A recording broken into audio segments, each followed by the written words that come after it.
जो next area of amendment है वो हमने आपके साथ बुक में एक मिसलेनियस प्रोविजन के नाम से चैप्टर डिस्कस किया था, उससे रिलेटेड है। ठीक है जी। इस मिसलेनियस वाले प्रोविजन में हमने आपके साथ एक कंसेप्ट डिस्कस किया था एंटी प्रॉफिटेरिंग अथॉरिटी का, एंटी प्रॉफिटेरिंग अथॉरिटी का। उसमें हमारे पास अमेंडमेंट है जो कि बड़ी सिंपल सी अमेंडमेंट है। एंटी प्रॉफिटेरिंग अथॉरिटी का कंसेप्ट हल्का सा आपको रिवाइज कराऊं तो ये हमने किया था अंडर सेक्शन 171। क्या कंसेप्ट था हल्का सा? जीएसटी एक इनडायरेक्ट टैक्स है और इनडायरेक्ट टैक्स है तो सप्लायर जो है इसका बर्डन जो है वो आगे कंज्यूमर को जो है वो पास ऑन करता है।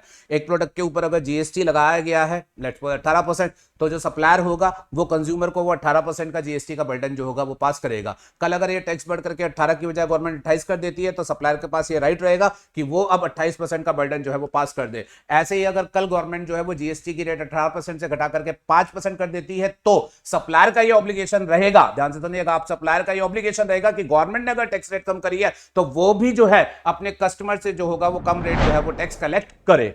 तो गवर्नमेंट ने इस बात को एश्योर करने के लिए कि अगर गवर्नमेंट कहीं भी जो है वो टैक्स रेट कम करती है या फिर आईटीसी वगैरह के बेनिफिट सप्लायर को अवेलेबल कराती है तो सप्लायर के एंड पे वो कॉरेस्पॉन्डिंग बेनिफिट जो है वो कस्टमर को पास होने चाहिए।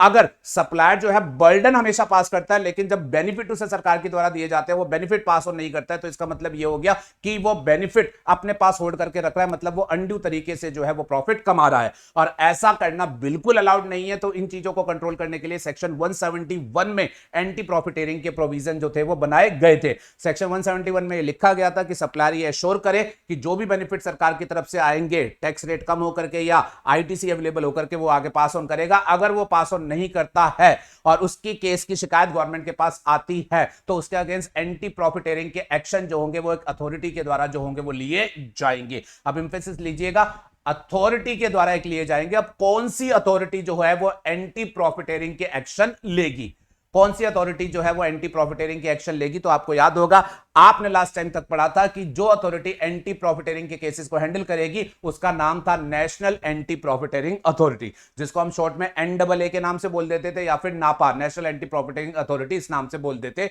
थे।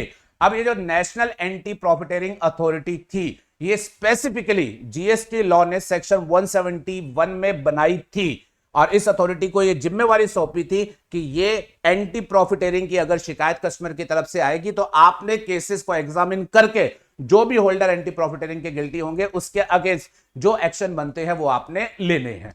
Are you okay with this? ये कंसेप्ट वो है जो आपने पढ़ा हुआ है। अब ये जो एंटी प्रॉफिटेरिंग केसेस के एग्जामिनेशन की अथॉरिटी थी ये टिल रिसेंटली ये थी नेशनल एंटी प्रॉफिटेरिंग अथॉरिटी। अब आपको ये ध्यान में रखना है अब वो जो नेशनल एंटी प्रॉफिटेरिंग अथॉरिटी थी उसका टेन्योर खत्म हो गया है और अब एंटी प्रॉफिटेरिंग के केसेस का जो हैंडलिंग किया जाएगा वो नेशनल एंटी प्रॉफिटेरिंग अथॉरिटी के द्वारा नहीं किया जाएगा। 1 दिसंबर 2022 and onward anti profiteering cases की हैंडलिंग जो है वो सौंप दी गई है to the competition commission of India. That's the simple amendment. Anti profiteering में क्या क्या एक्शन होते हैं, कैसे होते हैं, वो सब कुछ सेम है, सिर्फ चेंज किया हुआ है कि पहले अथॉरिटी थी नेशनल एंटी प्रॉफिटेरिंग अथॉरिटी, अब वो अथॉरिटी जो है वो नेशनल एंटी प्रॉफिटेरिंग अथॉरिटी नहीं रही है। 1 दिसंबर ऑनवर्ड एंटी प्रॉफिटेरिंग के केसेस जो होंगे वो कंपटीशन कमीशन ऑफ इंडिया के द्वारा जो होंगे वो हैंडल किए जाएंगे। अब ये हमारी बन गई है authority. Are you okay with this? अब ये कैसे हुआ जरा इसके लिए जस्ट एक बार के लिए थ्योरेटिकल साइंस में बता रहा हूं, देखिएगा जरा। Section 171 it contains provision as to anti profiteering. Section 171 subsection 2 provides, इसमें लिखा हुआ है for the purpose of examination of anti profiteering cases the central government may on recommendation of the council by notification constitute an authority और empower an existing authority constituted under any law for the time being in force। ध्यान दीजिएगा section 171 subsection 2 क्या कह रहा था कि anti प्रॉफिटेरिंग related जो issues cases होंगे उनको हैंडल करने के लिए सेंट्रल गवर्नमेंट काउंसिल की रिकमेंडेशन के बेसिस पर दो काम कर सकती है। क्या?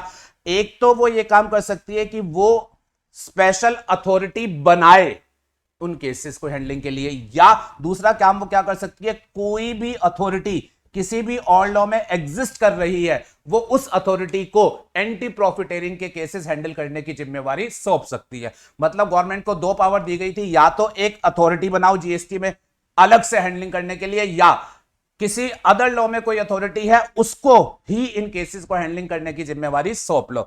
गवर्नमेंट ने शुरुआत में क्या किया, गवर्नमेंट ने शुरुआत में एंटी प्रॉफिटेरिंग केसेस को हैंडल करने के लिए स्पेशल अथॉरिटी जीएसटी में बनाई, नेशनल एंटी प्रॉफिटेरिंग अथॉरिटी। इसको इन्होंने एक टाइम बाउंड टेन्यूर के लिए बनाया जो कि 30 नवंबर 2022 को जो है वो खत्म हो गया। अब इसके बाद उन्होंने इसका टेन्योर एक्सटेंड नहीं किया, रेदर देन उन्होंने कहा कि अब इसके लिए अब हम ये स्पेशल अथॉरिटी को आगे नहीं एक्सटेंड कर रहे हैं। अब उन्होंने 1 दिसंबर 2022 से कंपटीशन कमीशन ऑफ इंडिया, जो कि हमारा कंपटीशन एक्ट में एस्टेब्लिश की गई अथॉरिटी है, उसी को एम्पावर कर दिया है कि जीएसटी के एंटी प्रॉफिटेरिंग के केसेस जो होगा वो आप ही हैंडल करेंगे। I hope point is easily understood by you. चलिए जी, तो ये प्रोविजन हमारे पास खत्म हो जाते हैं।